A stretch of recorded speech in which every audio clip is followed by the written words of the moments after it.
अस्सलामुअलैकुम dear students. आज के इस लेक्चर में हम मैथ्स की 9th क्लास की न्यू बुक की एक्सरसाइज 4.2 का क्वेश्चन नंबर 4 करने जा रहे हैं, जिसमें हम फैक्टराइजेशन की टाइप 5 करेंगे। इससे प्रीवियस टाइप 1, टाइप 2, 3, 4 यहाँ पे आपको आई कार्ड शो हो रहा होगा, वहां पे मेंशन्ड है। आप उसको भी जाके देख सकते हैं। मींस एक्सरसाइज 4.2 का क्वेश्चन नंबर 1, 2, 3, देन उसके बाद 4.1 का क्वेश्चन नंबर 3 एंड 4। एनीवेज, हम इसको देखते हैं कि ये बेसिकली फैक्टराइजेशन की टाइप 5 क्या है, यानी कि क्वेश्चन नंबर 4 जो है वो किस तरह का है। तो बेटा हमारे पास ये जो टाइप है, इसमें आपके पास क्यूबिक टाइप है, जिसमें आपके पास एक तरह का फार्मूला दिया होगा जो कि आइडेंटिटी होगी ए क्यूब प्लस बी क्यूब। यानी कि इस तरह की अगर एक्सप्रेशन हो जिसमें दो टर्म्स हो और दोनों टर्म्स का क्या हो, क्यूब दिया हो। जैसे कि यहाँ पे क्यूब है, ठीक है, इसका मैं क्यूब बना सकता हूं। यहाँ पे क्यूब है, इसका मैं क्यूब सेकंड टर्म का बना सकता हूं। इसको मैं स्प्लिट कर दूंगा, ठीक है, क्यूब्स में। और ये भी जो है आपके पास क्यूब दिया हुआ है। यहाँ पे मैंने 4 पार्ट्स लिखे हुए हैं, तो 2 पार्ट्स अभी मेरे पास बाकी हैं, वो हम बाद में देखते हैं। तो एनीवेज, अगर इस तरह का हो आपके पास एक्सप्रेशन, आपके पास इस तरह की हो, या फिर आपके पास इस तरह की a cube minus b cube, then आप इसको किस तरह से सॉल्व करें। ओके, देखिए, अगर आपके पास इस तरह की क्यूबिक एक्सप्रेशन, तो बेसिकली आपके पास आइडेंटिटी है जो हम लोगों ने या इसको फार्मूला भी आप लोग बोलते हैं, ए प्लस बी ए स्क्वायर। अब चूंकि आपने एक दफा अगर प्लस लिख लिया तो दूसरी दफा यहां पे माइनस आएगा, तो ये मैं बेसिकली आइडेंटिटी बनाने का तरीका बता रहा हूं। प्लस देन बी का स्क्वायर। दोबारा फिर से इसको आपने बनाना किस तरह से है, अगर आपके पास ए और बी के दरमियान प्लस हो तो आप ये a plus b as it is लिखेंगे, देन आप ए स्क्वायर और प्लस बी स्क्वायर लिख देंगे। अब ये जो सेंटर में ए बी यानी कि दोनों टर्म्स वो मल्टीप्लाई होंगी, उसमें ये साइन जो है वो इस पे डिपेंड करेगा। अगर यहाँ पे प्लस है तो यहाँ पे क्या होगा, माइनस। अगर यहाँ पे माइनस होगा तो इस केस में यहाँ पे क्या आएगा, प्लस, और ये वाला माइनस इधर बाहर आएगा। सो ये आपके पास आ जाएगा a minus b a square plus a b plus b square. तो ये आइडेंटिटी है। इन दोनों आइडेंटिटीज को हमने यूज करके इन क्वेश्चंस को सॉल्व कर। Okay, let's move. सबसे पहले बेटा मैं क्या करता हूं, इस 125 को मैं क्यूबिक पावर में लिखना चाहता हूं। सो मैं क्या करता हूं, इस 125 का एलसीएम ले लेता हूं। 125 divided by 5, 5 to the 10, 2 carry, 5 5 the 25, then 5 5 the 25, then 5 1 the 5. So a raised to power 3 means 5 raised to power 3. So इसको हम लिख सकते हैं 5 raised to power 3 dot a raised to power 3 minus 1 raised to power 3। क्योंकि 1 की power जितनी भी ली जाए, ये 1 रेज टू पावर जो 3 है उसको बेटा हम ऐसे लिख सकते हैं 1 मल्टीप्लाई बाय 1 मल्टीप्लाई बाय 1। तो 1 टाइम्स 1 1 टाइम्स 1 आएगा ना आपके पास। एनीवेज, अब इसको मैं थोड़ा सिंप्लीफाई करके लिखता हूं। इसको मैं इस तरह से लिख सकता हूं 5a whole raise to power 3 minus 1 raise to power 3। अभी बेटा अगर मैं इसका इस आइडेंटिटी से कंपैरिजन करूं तो ये मेरे पास क्या बन के आ गई है, ए क्यूब माइनस बी क्यूब, ए क्यूब माइनस बी क्यूब। सो मैं ये वाली आइडेंटिटी यहां पे यूज कर रहा हूं, आप यहां पे लिख सकते हैं सिंस ये आपके पास a cube minus b cube equal है a square, sorry, a minus b a square plus a b plus b square. तो मैं इस आइडेंटिटी को यूज करता हूं। तो अगर मैं इसको यूज करूंगा तो ये मेरे पास क्या बन के आएगा, a means 5a minus b means 1 into 5a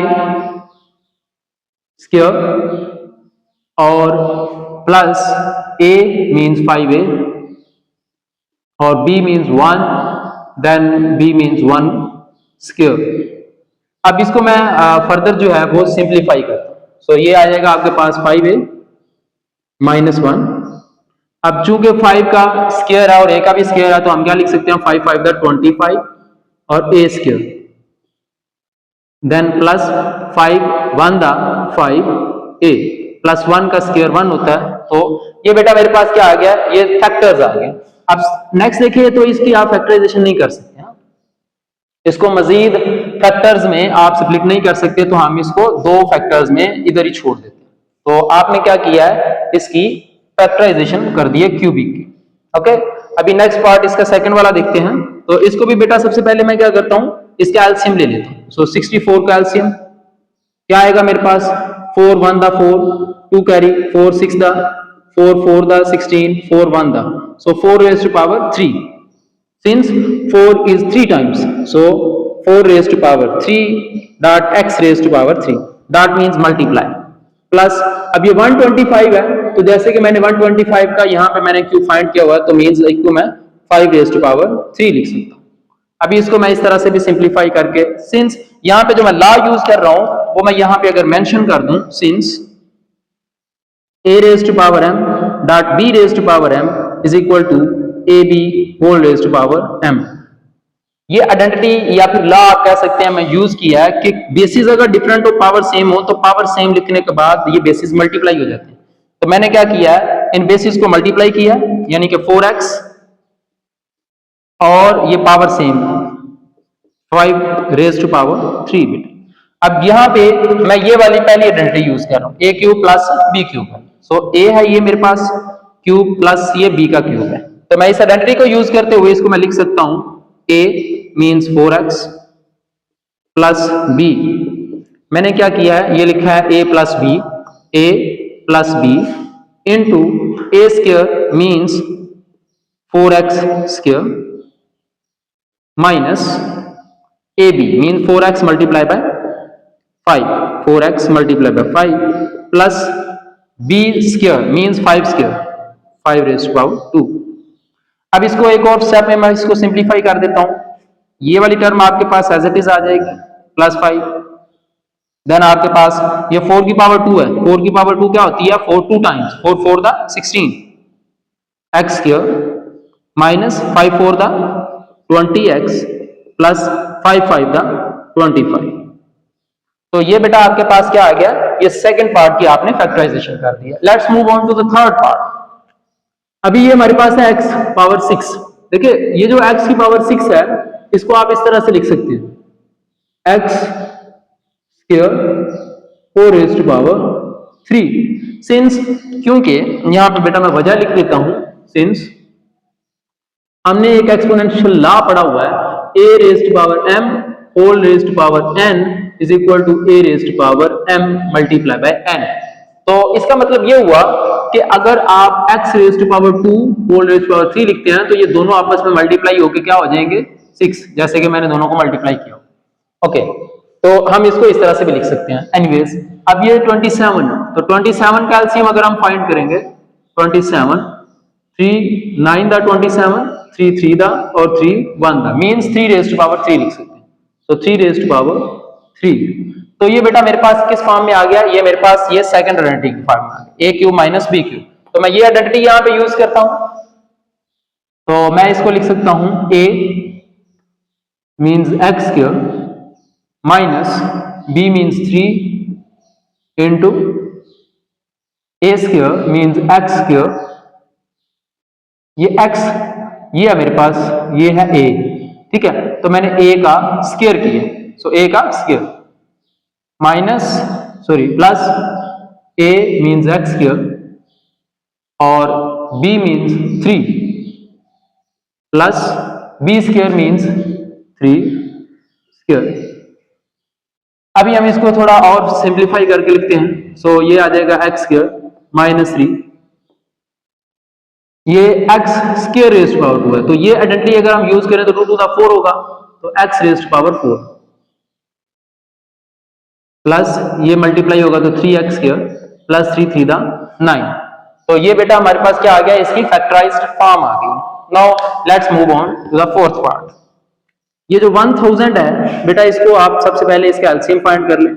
इसको अगर हम 10 पे डिवाइड करें, 10 1 the 10, then 2 zeros remaining as it is, 10 1 the 10 or 1 0 remaining as it is, and 10 1 the 10. So 1 2 3, 10 raised to power 3 dot a raised to power 3 plus 1 raised to power 3 लिख सकते हैं। क्यों? क्योंकि 1 की पावर चाहे आप 3 लिखें 4 लिखें, यहाँ पे मैं रीजन बता चुका।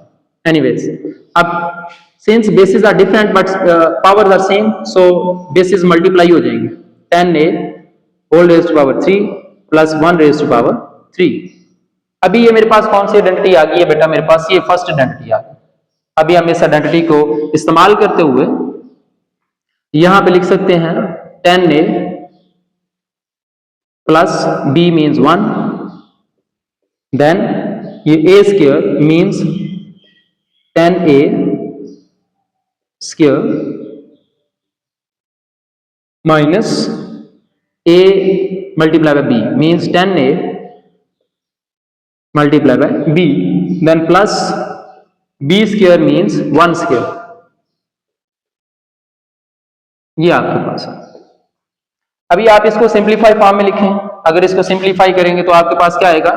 10a प्लस 1, और इसका अगर आप स्क्वायर ओपन करेंगे तो 10 का स्क्वायर क्या होता है? 10 10 the 100 a square minus 10 1 the 10a plus 1 square 1। तो ये बेटा आपके पास क्या आ गया है? ये इसका फैक्टराइज्ड फॉर्म आ गया है इस क्यूबिक एक्सप्रेशन का। ठीक है, अब ये हमने क्या किया बेसिकली बेटा, इसके 4 पार्ट्स किए। ठीक है, अभी मैं क्या करता हूं, मेरे पास थोड़ी स्पेस कम है तो मैं थोड़ी स्पेस बनाता हूं। अभी मैंने यहाँ पे इसका क्वेश्चन नंबर 4 का 5th वाला पार्ट लिख लिया है। तो क्वेश्चन उसका ये है कि 27 माइनस 512y क्यूब, इसको आपने फैक्टराइज करना है। तो बेटा सबसे पहले देखिए, 2 टर्म्स हैं आपके पास और दोनों में माइनस है, मींस कि ये सेकंड वाली आइडेंटिटी बन के आएगी, और ये क्यूब है इस वजह से ये सेकंड वाली आइडेंटिटी बन के आएगी। तो मैं क्या करता हूं, सबसे पहले ये 27 जो है, ये देखिए यहाँ पे मैंने 27 का क्या किया हुआ है? फैक्टराइज किया हुआ है। तो मींस इसको मैं लिख सकता हूं 3 रेज्ड टू पावर 3 यानी 3 क्यूब माइनस ये 512 है, तो 512, इसको बेटा अगर हम क्या करें 8 पे डिवाइड करें तो क्या बन के आएगा आपके पास? 6 और 4 और देन 8 द 64, देन 8 1 द 8। ठीक है, एनीवेज अब ये क्या बन के आएगा? 8 raised to power 3 means 8 raised to power 3 is equal to y raised to power 3। इसको आप इस तरह से लिख सकते हैं 3 रेज्ड टू पावर 3 माइनस, क्योंकि बेसिस डिफरेंट है और पावर सेम है, सो बेसिस मल्टीप्लाई होंगी और पावर क्या आ जाएगी? 3 आ जाएगी। अब यहाँ पे हम ये आइडेंटिटी यूज करेंगे a cube minus b cube वाली। सो इस आइडेंटिटी के मुताबिक मैं क्या लिखूंगा? a minus b। पहले मैं लिखूंगा a माइनस b, मीन्स ये a है तो 3 माइनस 8y। अभी ये a square means 3 square plus a means 3 और b means 8y plus b square mean 8y square. तो ये बेटा आपके पास क्या बन के आ जाएगा? 3 माइनस 8y, देन ये 3 3 the 9 plus 8 3 the 24y plus 8 8 the 64y square. तो ये बेटा आपने क्या किया? ये इसका 5th पार्ट जो है उसको फैक्टराइज कर दिया। लेकिन यहाँ पे बेटा जो 6 वाला पार्ट है वो एज एन असाइनमेंट मैं यहाँ पे छोड़ रहा हूँ आप लोग के लिए। तो उसका 6 वाला पार्ट जो है वो ये है कि अगर आपके पास ये हो 343 x क्यूब प्लस 216, तो आपने क्या करना है बेटा? इसको फैक्टराइज करना है। इसको फैक्टराइज करने के बाद आपने इसका जो भी आपके पास आंसर आए उसको आपने क्या करना है बेटा? कमेंट सेक्शन में मुझे बता देना है। लेट्स से कि आपको इन क्वेश्चंस को करने से कहां तक समझ आई है। उम्मीद करता हूं कि आज का ये लेक्चर जो है वो आप लोग को पसंद आया होगा। उम्मीद करता हूं कि आप लोग को ये जो क्वेश्चन नंबर 4 है इस एक्सरसाइज का और टाइप जो है फैक्टराइजेशन की 5 उम्मीद करता हूँ समझ आई होगी। मजीद इसी तरह के लेक्चर्स के लिए हमारे YouTube channel PCBM by RS को जरूर सब्सक्राइब करें। आज के लिए बेटा इतना ही, मिलते हैं नेक्स्ट लेक्चर में। अल्लाह हाफिज।